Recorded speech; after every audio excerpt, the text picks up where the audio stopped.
Hoje eu coloco em evidência o quão teimosos nós somos e como Deus tem se aplicado para nos mostrar o quanto vale a pena se aplicar e confiar nele nos momentos difíceis, principalmente quando nós estamos cativos, geralmente por más escolhas.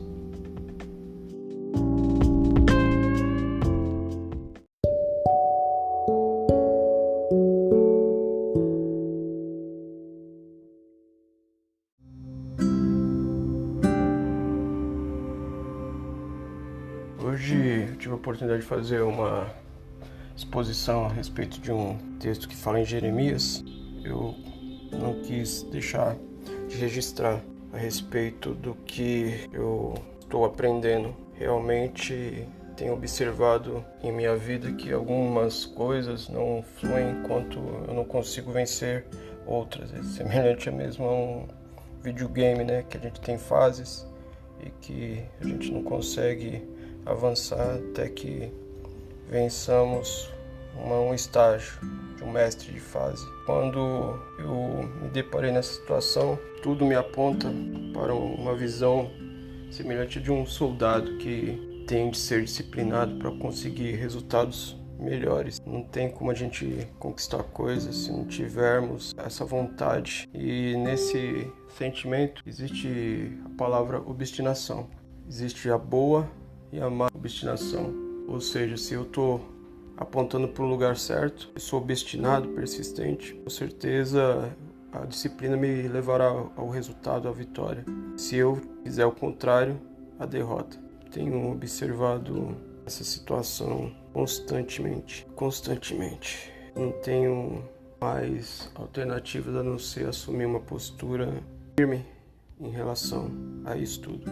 E o texto aqui em Jeremias 29:11 relata algo que aconteceu no passado, que muitas vezes está presente em nossa vida. Diz assim: que eu bem sei os pensamentos que tenho a vosso respeito, diz o Senhor, pensamentos de paz e não de mal, para vos dar o fim que esperais. Então me invocareis e ireis e orarei a mim, e eu vos ouvirei. E buscar-me-ei e me achareis quando me buscar de todo o vosso coração. E serei achado de vós, diz o Senhor, e farei voltar os vossos cativos, e congregar-vos-ei de todas as nações, de todos os lugares, para onde vos lancei, diz o Senhor, e tomarei a trazer-vos para o lugar de onde vos transportei. Ou seja, serei achado de vós. Então, muitas vezes é isso, né? A gente não entende que as coisas estão sendo de modo, mas o que ocorre é isso. Deus afasta de nós porque realmente estamos querendo alcançá-lo com objetivos errados. Em Jeremias também fala algo interessante, que em Jeremias 25:3, desde o ano 13 de Josias, filho de Amon, rei de Judá, até o dia de hoje, período de 23 anos, tem vindo a mim a palavra do Senhor e vou-la tenho anunciado madrugada e falando, mas vós não escutastes. A frustração aqui do profeta tentando de todo modo falar um povo obstinado, de dura serviço e em vão. Ou seja, quem avisa, amigo é, mas tem vezes que a cegueira ou há tanta entulho nas pessoas, tanta coisa obstruindo que as próprias pessoas, né, nós mesmos colocamos, que não conseguimos identificar corretamente a mensagem. Semelhante a isso é a época que a gente vive, em que a escrita, as palavras estão sendo o conhecimento está tão relapso que nós não temos mais textos complexos e muitas vezes a gente tem que fazer uma linguagem tão básica ou tão limitada de detalhes para que as pessoas entendam, e muitas vezes não entendem. Isso diz respeito também à falta de busca de conhecimento na época de hoje, né? Então, as pessoas não são aplicadas e a gente vê isso na cultura, nas músicas, nas postagens, né, das redes sociais, o quão baixo está o nível, né, de conhecimento das pessoas em relação a texto e contexto. Então isso é algo terrível. Mas voltando aqui ao assunto relacionado à obstinação, isso que me chama a atenção, o fato de a gente não estar dando ouvidos. E o Senhor tenta de todos os modos, mas nós não o escutamos, obstinados de coração por conta de não nos aplicarmos a uma disciplina, porque somente a disciplina ela nos levará. A gente quer muitas coisas, mas não queremos realizar as pequenas coisas. Isso eu tive visível a partir do momento que me coloquei em buscar correr.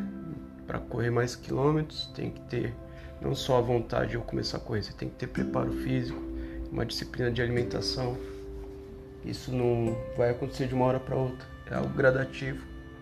O dia que você se fere, para, volta, estabelece toda uma rotina, e isso vai ser constante. Então tem de ter em nós um pensamento muito resiliente de não querer parar nunca, porque todo instante a gente vai querer parar, e principalmente por conta de nós mesmos. Eu tenho visto em mim a simples constatação de que o maior inimigo meu sou eu mesmo.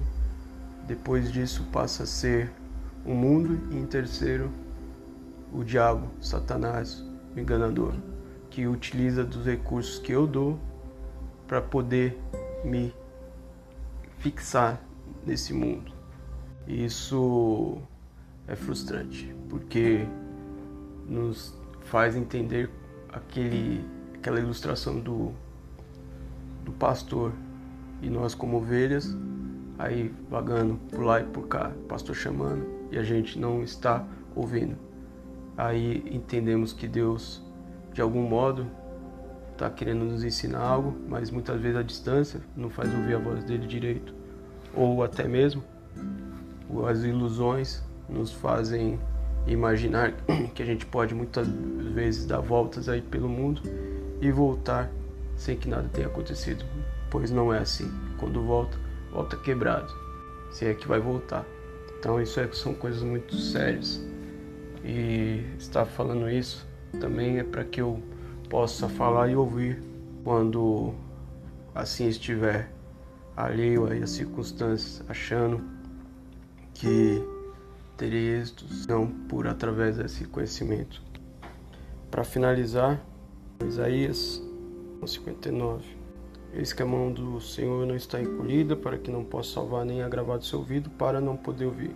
Mas as vossas iniquidades fazem separação entre vós e o vosso Deus, e os vossos pecados encobrem o seu rosto de vós, para que não vos ouça, porque as vossas mãos estão contaminadas de sangue, e os vossos dedos de iniquidade. Os vossos lábios falam falsidade, e vossa língua pronuncia perversidade.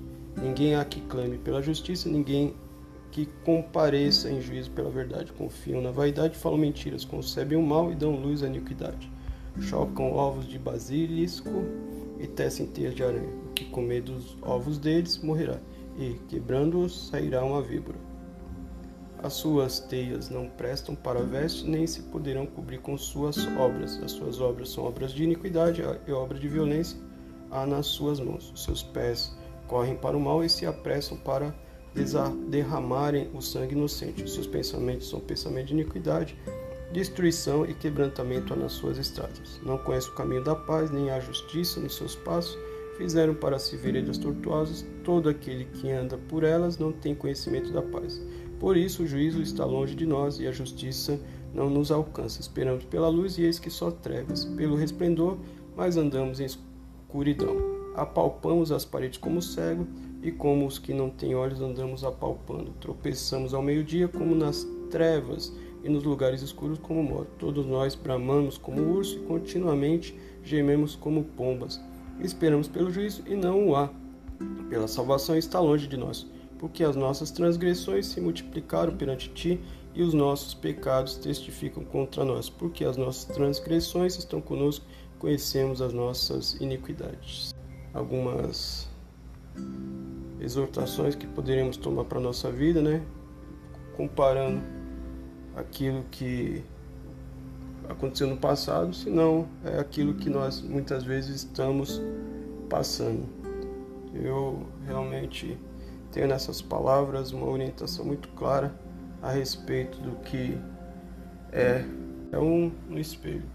A gente olha, observa nela e assim temos duas decisões: de nos colocarmos diante dela para que elas nos discipline com todo o rigor que ela nos deve disciplinar, ou abrimos mão disso daqui e ficamos conforme aqui foi apresentado, palpiando, buscando as coisas boas e não a conseguindo. Não é porque não consegue, porque realmente não nos aplicamos com diligência, com disciplina.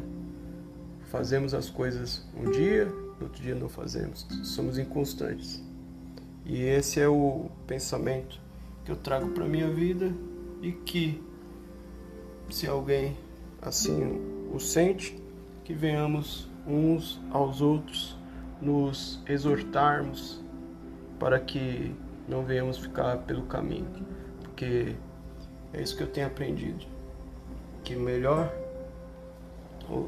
ajuda é aquela que a gente possa dar aplicando primeiro na nossa vida, porque assim a gente sabe o caminho que podemos levar outras pessoas a trilhar, isso se elas quiserem, ou seja, se elas não forem obstinadas, né? Porque ou aceitamos o bem de Deus,